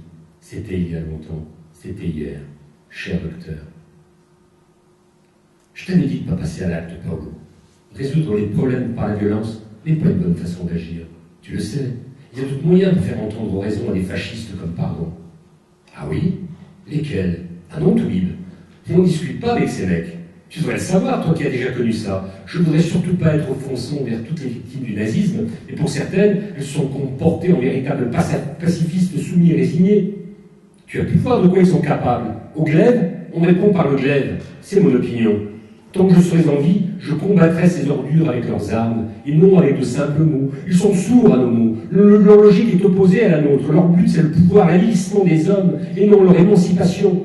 On ne discute pas avec un animal sauvage qui nous charge. On l'exécute ou on fuit. Moi, je suis partisan de l'élimination de ces vermines pendant qu'il en est encore temps, car bientôt, dans moins de temps qu'il ne faut pour le dire, ils se multiplieront. Ceci étant dit, donne-moi des éléments susceptibles de me faire changer d'avis. Je suis preneur, mais je doute que tu en aies. Trancher n'est pas résoudre, Paolo, répondit le docteur. Je venais de surprendre cette conversation derrière la porte du docteur, au terme de mon marathon quotidien. Je venais de découvrir que Paolo était l'un des agresseurs de l'Institut. Jamais je ne l'avais entendu s'énerver de la sorte. Paolo le doux, le tendre, le courtois, laissait soudain la place à un Paolo agressif et guerrier. Je ne compris pas tout de ce que j'avais dit, de ce que j'avais entendu. Cependant, j'étais certain, intuitivement, qu'il avait de bonnes raisons pour se porter ainsi. Cher Paolo, le père que j'aurais voulu avoir, l'homme dans toute son acception, l'honnête homme, comme il aimait à se définir lui-même.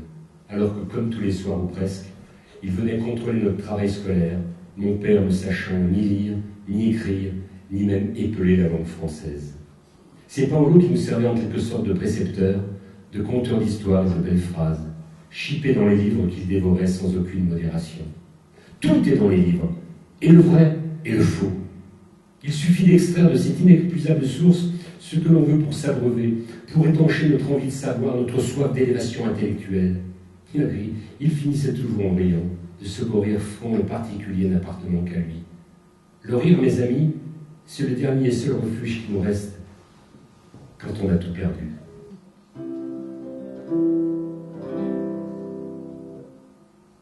Voilà le temps qui s'amoncelle, j'en ai des bornes dans mon chrono. Ce matin le soleil se réveille, du mauvais rayon fait pas beau. Je me pose des cols sur la culture de la carotte et du poireau, et puis de l'homme.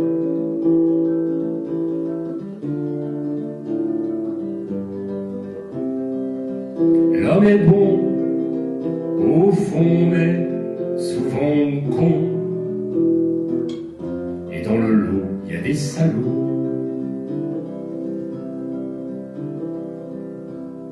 Malgré toute ma bonne volonté, je n'arrivais plus à consommer les livraisons de petits lus. Monsieur Schiller insistait.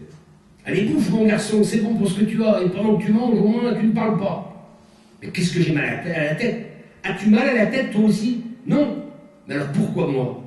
Je sais pas, monsieur, on n'a peut-être pas la même maladie. Mais si, bien sûr que si, on a la même maladie, puisqu'on est dans la même chambre. T'es con, toi, hein? T'es pas bien fut-fut. C'est bizarre. Plus je te regarde, et plus j'ai l'impression que je te connais. Oh putain, mon crâne. Alors t'es sûr? T'as pas mal? T'es pas normal, toi, hein? T'as une gueule de pas normal. Ah si. Maintenant que vous le dites, j'ai vachement mal à la tête aussi. Oh là là, que j'ai mal à la tête. Vous avez raison, monsieur. On a la même maladie. La maladie des gens qui ont vachement mal à la tête et vachement mal à la jambe aussi. Ah, je le savais bien. Le docteur Lagnan entra dans la chambre. Tu sors demain matin, Joseph. Ton père n'a pas de voiture, je crois. Non, docteur. Il sourit. Il avait un beau sourire de vieux. Ses lunettes n'arrêtaient pas de glisser sur son nez, comme sur un toboggan, et c'est in extremis qu'il les sauvait de la chute. D'une de ses poches de sa blouse blanche dépassait une pipe et une blague à tabac. Il sentait bon le tabac. Pas comme le tabac de nos P4 qui lui pue, non. Ça sentait le pain d'épices. Et ses mains. Il avait des mains propres et lisses. Jamais je n'avais encore vu des mains aussi belles. Enfin, peut-être pas aussi belles que celles de ma mère, mais presque aussi belles. Pourtant, il ne parlait pas en les bougeant sans cesse comme chez nous. Non, lui, il se les frottait l'une avec l'autre, comme s'il se les lavait tout le temps. Il semblait y prendre du plaisir, le docteur, à se frotter les mains d'un air malicieux. Je te reconduirai chez toi. Tiens-toi prêt à 9h. Ta maman est prévenue. Elle sera là de bonne heure. Dans la nuit, on amena M. Léon Schiller. Il hurlait. Ma tête explose. Puis plus rien. Comme si on avait arrêté la radio. Pareil. Comme quand Mme Landrivon coupe sa musique en plein milieu d'un chorus et qu'elle nous laisse comme des cons attendre la suite qui ne vient pas. Ou alors seulement le lendemain. Et c'est plus la même chanson. La nuit fut encore très agitée. M. Léon Schiller se trouvait au sommet d'un cerf-volant en forme de train. Il me hurlait de venir le rejoindre. Chaque fois j'allais attraper sa main, il montait encore plus haut, me lançant des petits lus comme à l'arrivée du Tour de France quand on passe la caravane. Il criait « Allez hop, saute, tu en veux, viens les chercher !» À mon réveil, le lit de mon voisin avait été refait, mais était vide de toute présence. « Où est M. Léon, Martine ?» demandai-je à l'infirmière. « Il n'a pas trop souffert, tu sais. C'est la vie, mon petit. Il était gentil, M. Schiller. Un peu dérangé, mais gentil. La vie des hommes a ceci de particulier qu'elle a un terme. Comme toute chose vivante. Tu sais, même les arbres meurent. Il y a un tuyau dans sa tête qui s'est brutalement bouché. Son sang ne pouvait plus irriguer son cerveau. Elle expliquait bien, Martine. J'avais tout compris. M. Schiller était mort d'une sécheresse de la tête, comme un arbre qu'on n'arrose plus. Et pourquoi n'a-t-on plus arrosé M. Schiller? Je ne posais pas la question. Je la trouvais stupide.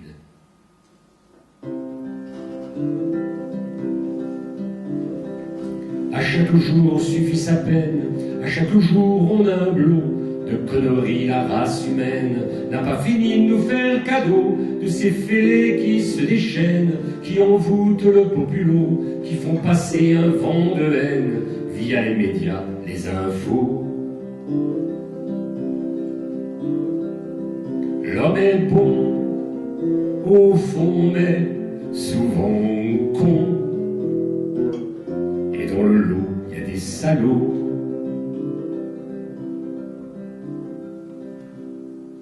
La mort d'un homme ainsi naturellement expliquée par une brave infirmière m'aida toute la vie à admettre que mourir n'est rien qu'une interruption momentanée ou définitive de la vie. C'est selon le désir ou les convictions de chacun. Vois-tu, moi je sais pas, mais peut-être qu'il y a un bon Dieu. Quoi qu'il en soit, Je n'aurais pas fait mourir M. Schiller si vite, ou alors le bon Dieu, il a ses raisons. Le bon Dieu, il est comme le temps, imprévisible, changeant, lunatique même parfois, ajouta Martine, comme pour se convaincre. Moi, Dieu, j'en savais que ce que ma mère m'en disait, que du bien. Pour moi, Dieu, s'il existe, doit avoir le visage de ma mère, lisse et régulier. Je n'imaginais pas un instant qu'il puisse en être autrement. Ma mère, elle avait le même visage que la statue de la Sainte Marie qui trônait à l'église. Quant à Dieu, j'avais ce doute qu'il ne m'a jamais quitté. Si jamais il est vraiment là-haut et qu'un jour j'y arrive, je lui dirais « Monsieur Bourret, salut, excuse, veux-tu bien me pardonner ? Le doute, est-ce une erreur ?» Ainsi donc, selon Martine, c'était une probabilité, Dieu avait cessé d'arroser M. Schiller. Elle était belle, Martine. Tous les matins, j'ai croisé le regard de ses seins, quand elle se penchait pour refaire mon lit. Elle ne portait rien sous sa blouse blanche et ses seins riaient, du moins, je les imaginais riants. Elle voyait bien, Martine, que je ne perdais pas une miette du spectacle, mais elle ne faisait rien pour éviter la confrontation. Au contraire, elle semblait me proposer la vue de ses lolos comme poursuivre un chemin initiatique, pour le plaisir des yeux d'un enfant inoffensif, mais néanmoins curieux. Et du plaisir des yeux, j'en ai eu. Je passais tout près de Germaine et Fernand. Ils se tenaient tête contre tête. Ils perdaient l'homme le plus important de leur vie. Ils pleuraient sans retenue. « Un homme, ça ne pleure pas !» me répétait mon père en sicilien, quand après une rouste, les larmes me venaient bien malgré moi. C'est beau, un homme et une femme qui pleurent ensemble. Leurs larmes se mêlent.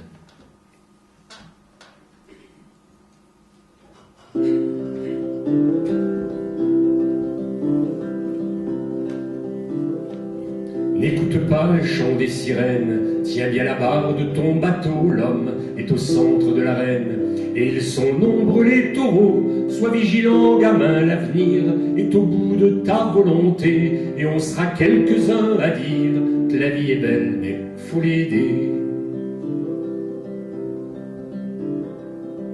L'homme est bon, au fond, mais souvent con. Et dans le lot, il y a des salauds.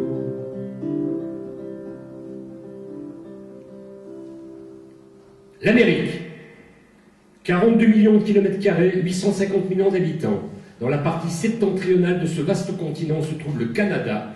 Dans sa partie méridionale, côte à côte, le Chili et l'Argentine, un lieu nommé Patagonie, et sa pointe, la Terre de Feu. Leonardo Chiesa, qu'est-ce que je viens de dire?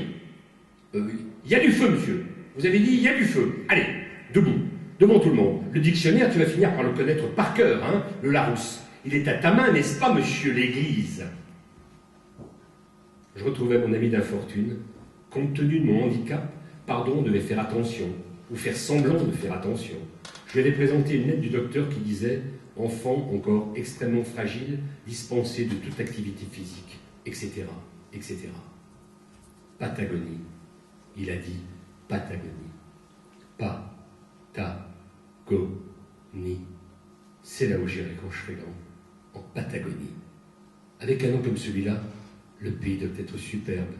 Je n'écoutais plus le maître, je m'endormais. Pata, pata, pata, pata. T'es pas capable de partir en Patagonie? Je vole, je survole la Patagonie. C'est beau, non, c'est grandiose. Si tu voyais ce spectacle, Léo, tu écrirais des textes merveilleux. Il y a des animaux partout, des animaux que je connais pas. Ils sourient, ouais, ils sourient les animaux, Léo. Léo, où es-tu? Ils portent tous des lunettes qui tombent sur le bout de leur nez. Ils sentent le pain d'épices et je vole. Viens, Pep, viens avec nous. Nous t'emportons dans le pays des rêves, le pays où les hommes sont bons, où l'on entend sans arrêt une douce et belle musique. Une musique qui vient du fond des cœurs. Boum! Une bombe venait de tomber sur la Patagonie. Une énorme explosion. Les animaux s'enfuyaient de toutes parts. Ils ne souriaient plus. La musique se fit vacarme. Un énorme ouragan s'abattait sur la Patagonie. Boum! Le poing de M. Pardon frappait sur mon pupitre. « Mais toi, tu te crois au dortoir ici? Mais qu'est-ce que c'est que cette race? Si tu n'es pas capable d'écouter sans oublier, il faut rester dans ton bouge. Allez, répète un peu ce que je viens de dire. Qu'est-ce que je viens de dire ?» Il hurlait, le maître. Il hurlait encore plus fort que mon père, qui sur ce plan est déjà très très fort. Mon père, il hurle, il tape fort, mais c'est mon père. Quand il ne hurle pas, c'est qu'il est malade. Un maître, ça ne devrait pas hurler.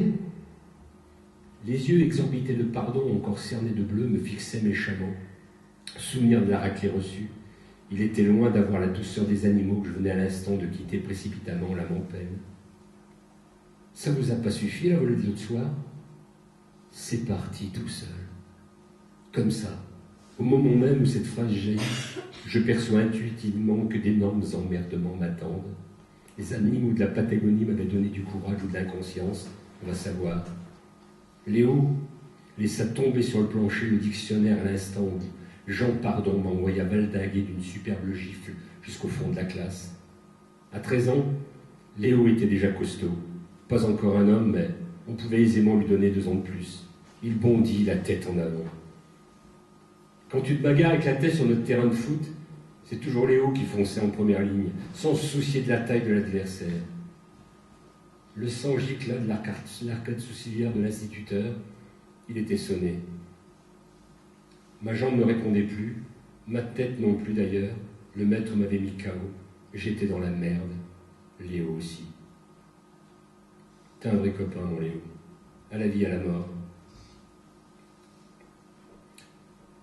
Jamais je n'ai eu d'autre ami que toi. T'aurais pas dû. T'aurais pas dû, mon frère, mon poteau. T'aurais pas dû. Mais je te dis merci. Merci d'avoir poussé ce cri. Tu es comme tes petits poèmes, imprévisibles, épiques, idéal ami, plus vrai que le vrai. Un jour tu verras, on se retrouvera. Toi poète, et moi gardien de phare en Patagonie. Pardon avait appelé la gendarmerie. Un silence pesant succédait au vacarme. Ce fut le début de la fin.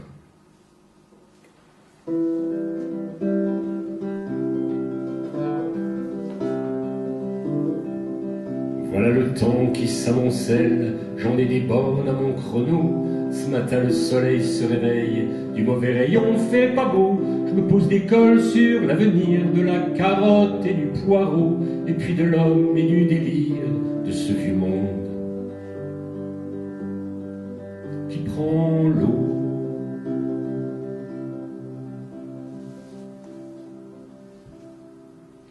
La 18e heure sonnait au clocher de l'église, quand le brigadier-chef Lacassagne, accompagné de son acolyte, fit son entrée dans la classe. Au dehors, j'avais aperçu mon père, Paolo, et la mère de Léo. Paolo semblait calmer mon père. Je ne me faisais aucune illusion quant à la compréhension et à la mansuétude du père Fontaldo. Le maître a toujours raison, et en toutes circonstances. Tu t'appelles Giuseppe Fontaldo. Joseph en français, monsieur. Toi, tu parles quand on t'y invite, compris? Je sentais que quelque chose de grave se préparait. Tu t'appelles Giuseppe Fontaldo, tu as 12 ans et tu as dit à ton instituteur que tu connaissais les gens qui l'avaient frappé. Moi, j'ai jamais dit ça, monsieur. Et toi, tu as frappé ton instituteur. Léo acquiesça de la tête. Oui, mais il n'eut pas de temps de finir sa phrase. La main velue et sèche du gendarme l'avait atteint en pleine joue, mettant un terme à son explication. Alors, ça vient chez nous. Ça bouffe notre pain, ça pique le boulot des Français, et en plus ça vient frapper ceux qui se tuent à les aider. Mais qu'est-ce qui m'a chié ces petites merdes et qui les a pas recouvertes? Il avait crié si fort que les parents se ruèrent dans la classe. Mais vous n'avez pas le droit, s'écria Paolo, qui le premier à entrer constata que Leonardo gisait sur le sol, la joue toute rouge. Il répéta. Vous n'avez pas le droit de frapper un enfant? Mais j'ai tous les droits, sale con, tous les droits. Je suis chez moi, moi. Moi, je m'appelle l'ordre public, moi. Moi, je suis le seul à dire ce qui est bien ou pas. C'est pas comme toi, connard, avec ta petite gueule d'orital de merde. Encore un qui vient nous faire chier. Robin des Bois, la con, qui t'a permis d'entrer. Allez, papier, carte de séjour, de travail, et tout, et tout, et tout. Tu préfères peut-être que je t'en file une à toi, de mandale, un beau gosse. Tu veux que je t'arrange ton portrait? Tu veux que je transforme ta face d'ange en Picasso, pauvre de connard? La Cassagne, sec comme un babet, serait envolé à la moindre gifle de Paolo. Mais il le savait, le grand sec, dit le gros, que Paolo ne le toucherait pas, quoi qu'il dise ou qu'il fasse. La Cassagne se sentait intouchable, invulnérable, la loi. Paolo resta un instant interloqué. Il trouvait en face de lui son contraire, tout ce qu'il combattait. Ahuri, il ne perdit pas son sang-froid. Mon nom. Vous m'avez bien demandé mon nom, monsieur le gendarme. Je me nomme Paolo Primafiori. Le sortant de son portefeuille, il tendit sa carte d'identité au brigadier-chef. Prima Fiori. Ah putain, quel nom! Ah, ça sent bon la France, un nom pareil. Sur une carte d'identité de la République française, né à Sutter, Sicile. Monsieur, pardon, ça sent même l'agresseur d'instituteur honnête, ça, non? Vous ne le reconnaîtriez pas des fois, monsieur, pardon? Il a tout à fait une gueule d'agresseur, celui-là. Ah, on en tient un, putain. On en tient un, j'en suis sûr. Mon instinct de fin limier ne m'a jamais trahi. Alors, monsieur, pardon, qu'en dites-vous? Il en faisait partie, non? Insista le gendarme en poussant légèrement pardon, comme pour accentuer son propos. L'autre n'hésita pas une seconde. Ah, maintenant que vous le dites, il y a quelque chose, inquiéta-t-il sournoisement. Qu'est-ce qu'il dit? Mon père commençait à comprendre que l'heure était grave. Le légaliste qu'il était allait-il remettre en question la légitimité de la maréchaussée et de son infaillibilité? Écoutez-moi ça comme ça parle, ça, lança le gendarme en éclatant de rire. T'y vas une cacahuète, allez saute, fais le beau Rital. Mon père, abasourdi, regarda sans réagir. La Cassagne se moquait de son accent. Le père Fontaldo, qui avait pour la France et ses institutions un respect sans limite, voyait d'un coup d'un seul toutes ses convictions se casser la gueule. Jamais il ne pourrait, sans rougir, nous dire que nous étions dans le pays de la liberté, de la tolérance et du respect d'autrui. Je haïssais ce représentant de l'ordre, je haïssais ce pays de sauvages, je haïssais le monde entier, je voulais m'enfuir en Patagonie, là-bas au moins, même les animaux sourient. La scène devenait poignante, la mère de Léo avait les larmes aux yeux. Pourquoi cherche-t-il à nous humilier ainsi? Ne dites plus rien, monsieur Fontaldo, glissa-t-elle à l'oreille de mon père. Allez, tout le monde à la gendarmerie, et que ça saute, vociféra le brigadier chef la Cassagne. C'est ainsi que l'on vit une mère, un père, deux enfants, accompagnés par un homme qui les tenait par la main, entrer dans un fourgon, suivi par l'instituteur et que les gendarmes placèrent entre eux à l'avant, alors que les coupables se trouvaient, eux, à l'arrière, porte close. La gendarmerie se trouvait à Jonquière. Ce fut au pas que le véhicule effectua les 3 kilomètres qui séparent l'école communale de Greister de la caserne, afin que tout le monde puisse, avec vergogne, observer les bandits que la maréchaussée conduisait héroïquement en prison.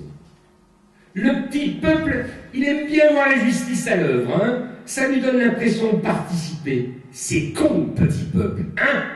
Ironisa fièrement la Cassagne.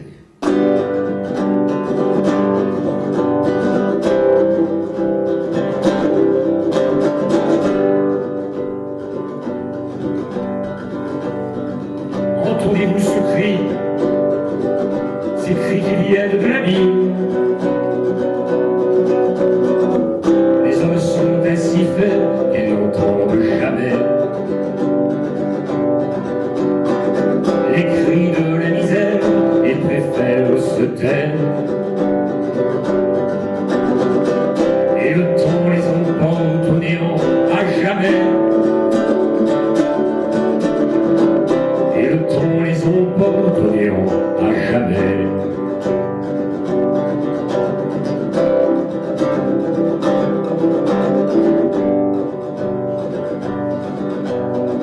Entendez-vous ces cris qui viennent de l'abîme? Ils sèment et ils récoltent et sont jamais aimés. Les mots de la révolte se sont tous envolés. Et le vent les emporte, mémoire écartelée. Et le vent les emporte, mémoire écartelée.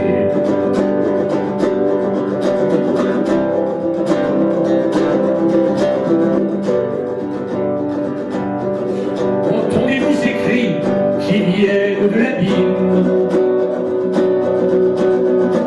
Et les pleurs des enfants, ils les ont étouffés. Et nous regardons faire vaincue l'humanité. Et demain comme hier, toujours recommencer. Et demain comme hier, toujours recommencer.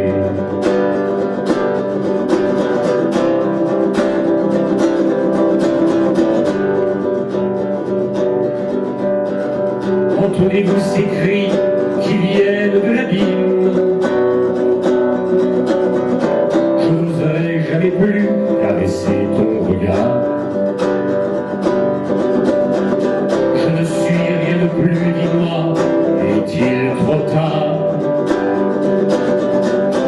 dis que le pire est le propre de l'homme. Mais je dis que le pire est le propre de l'homme. Mais je dis que le pire est le propre de l'homme. Mais je dis que le pire est le propre de l'homme.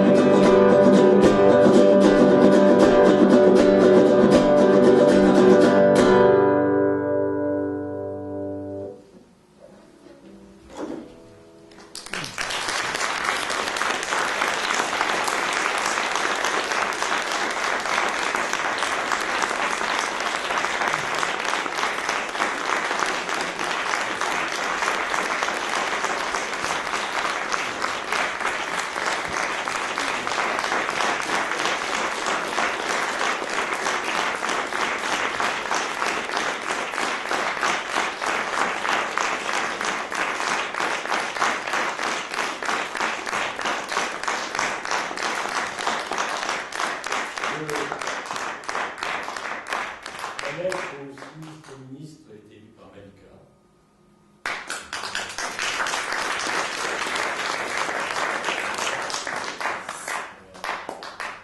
À la lumière, Steph, exceptionnel. Steph. Alors, si vous voulez connaître la suite de cette histoire, parce que c'est quand même une histoire, bien ma foi, le livre vous sera proposé sur la suite. À la sortie, je vous y retrouverai d'ici quelques minutes. Voilà, merci à vous.